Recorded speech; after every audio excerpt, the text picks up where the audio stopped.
અમૃતાની વાર્તા. પ્રસ્તાવના. આ વિડીયોમાં આપણે જોઈશું કે વૃક્ષ આપણા પર્યાવરણ માટે કેટલા જરૂરી છે અને અમૃતાએ પોતાના ગામડાના વૃક્ષોને કેવી રીતે બચાવ્યા. રિયા આજે ઘરે એકલી જ છે કારણ કે તેની મમ્મી હજી સુધી ઓફિસથી આવી નથી. તે પોતાના ટેબલ પર બેસીને પોતાનું ગૃહ કાર્ય કરે છે અને મોતી પણ તેની સાથે છે. ત્યારે જીયાને અમુક પક્ષીઓનો અવાજ સંભળાય છે અને તે ઊભી થઈને બારીની બહાર જુએ છે. અરે મોતી, જો ત્યાં વૃક્ષો પર કેટલા બધા પક્ષીઓ છે અને તે કેટલા સુંદર છે. મોતી, મને તો તે વૃક્ષો ખૂબ જ ગમે છે. શું એ તને પણ ગમે છે? ત્યારે જ રિયાના ઘરની ઘંટી વાગે છે. મોતી, લાગે છે મમ્મી આવી ગઈ છે. અરે મમ્મી, આજે તને આવવામાં આટલું બધું મોડું કેમ થઈ ગયું? રિયા, આજે હું ઓફિસથી છૂટીને વૃક્ષારોપણ કરવા માટે ગઈ હતી, એટલા માટે મને આવવામાં મોડું થઈ ગયું. વૃક્ષારોપણ? પણ શા માટે? રિયા, આજે પર્યાવરણ દિવસ છે અને એટલા માટે આજે અમે બધાએ વૃક્ષારોપણ કરીને પર્યાવરણને બચાવવા માટે પ્રતિજ્ઞા લીધી છે. મમ્મી, વૃક્ષો આપણા માટે કેમ ઉપયોગી છે? આ વૃક્ષો આપણને ઓક્સિજન આપે છે, આપણને તડકાથી બચાવે છે, પ્રાણીઓને ઘર આપે છે અને બીજા આના કેટલાય ફાયદા છે. પણ મમ્મી, જંગલમાં તો પહેલાંથી જ આટલા બધા વૃક્ષો હોય છે, તો પછી થોડા વૃક્ષો કાપવાથી પર્યાવરણને કેવી રીતે નુકસાન થઈ શકે છે? તમને શું લાગે છે, શું કેટલાક વૃક્ષો કાપવાથી આપણા પર્યાવરણને કંઈ નુકસાન થતું હશે? ના રિયા, હવે તો વૃક્ષો પહેલાં કરતાં ઘણા ઓછા થઈ ગયા છે, એટલે આપણા પર્યાવરણ માટે એક વૃક્ષ જરૂરી છે. રિયા, તને બારીની બહાર પેલું વૃક્ષ કેવું લાગે છે? મમ્મી, મને તો એ વૃક્ષ ખૂબ જ પસંદ છે. તે વૃક્ષ પર કેટલા મજાના પક્ષીઓ છે. માની લે રિયા કે એ વૃક્ષને કોઈ કાપી નાખે તો તને કેવું લાગે? મમ્મી, મને તો બહુ જ ખરાબ લાગશે. પણ આટલા સરસ વૃક્ષ કોઈ શું કામ કાપશે? હા રિયા, હું તને એક વાર્તા કહું છું. વાર્તા? કેવી વાર્તા મમ્મી? રિયા, આ અમૃતાની વાર્તા છે અને એક સાચી વાર્તા છે. આજથી 300 વર્ષ પહેલા રાજસ્થાનમાં જોધપુર નજીક ખીજડી ગામમાં અમૃતા નામની એક છોકરી રહેતી હતી. મમ્મી, આ ખીજડી કેવું નામ છે? શું રિયાની જેમ તમને પણ આ નામ અલગ લાગ્યું? તમે વિચારી શકો છો કે ખીજડી નામ કેમ પડ્યું હશે?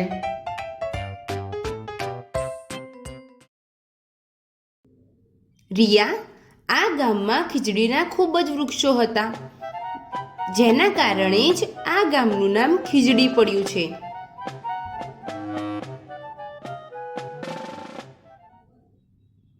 આ ગામના લોકો વૃક્ષોનું ઘણી જ સારી રીતે ધ્યાન રાખતા હતા. ગામના બધા જ પ્રાણીઓ જેમ કે વાંદરો, હરણ, મોર બધા જ ગામમાં કોઈ પણ ભય વગર રહેતા હતા. હા મમ્મી, શું ગામના માણસો પ્રાણીઓનો શિકાર બિલકુલ નહોતા કરતા?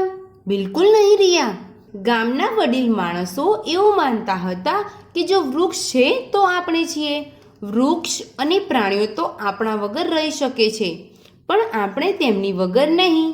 અમૃતા પણ વૃક્ષનું ખૂબ જ ધ્યાન રાખતી હતી. તે દરરોજ એક વૃક્ષને પસંદ કરતી અને કહેતી કે તે ખૂબ જ સુંદર અને તાકાતવર છે, જે બધાનું ધ્યાન રાખે છે, અને તે વૃક્ષને ખૂબ જ પ્રેમ કરતી. અમૃતાની જેમ ગામના બીજા બાળકો પણ વૃક્ષને ખૂબ જ પ્રેમ કરતા હતા. થોડા વર્ષો પછી અમૃતા મોટી થઈ ગઈ. એક દિવસ એણે જોયું કે ગામમાં અજાણ્યા માણસો કુહાડી લઈને ફરી રહ્યા હતા. કુહાડી લઈને મમ્મી? એ માણસો કોણ હતા? રિયા, એ રાજાના માણસો હતા.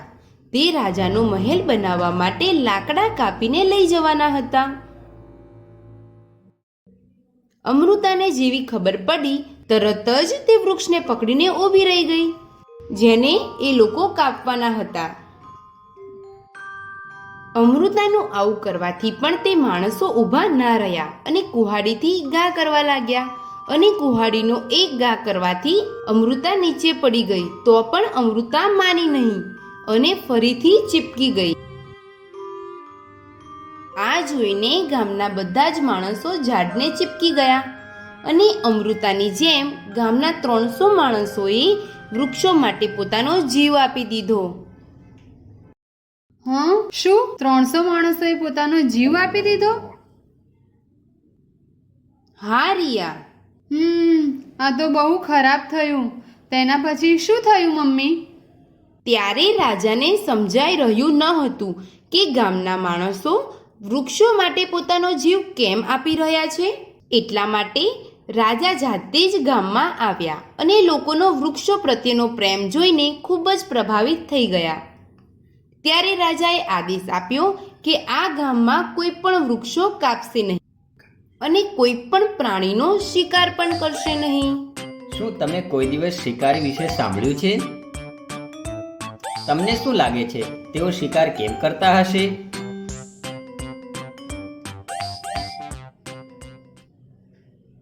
રિયા, આજે 300 વર્ષો પછી પણ ત્યાંના લોકો વૃક્ષો અને પ્રાણીઓની રક્ષા કરે છે.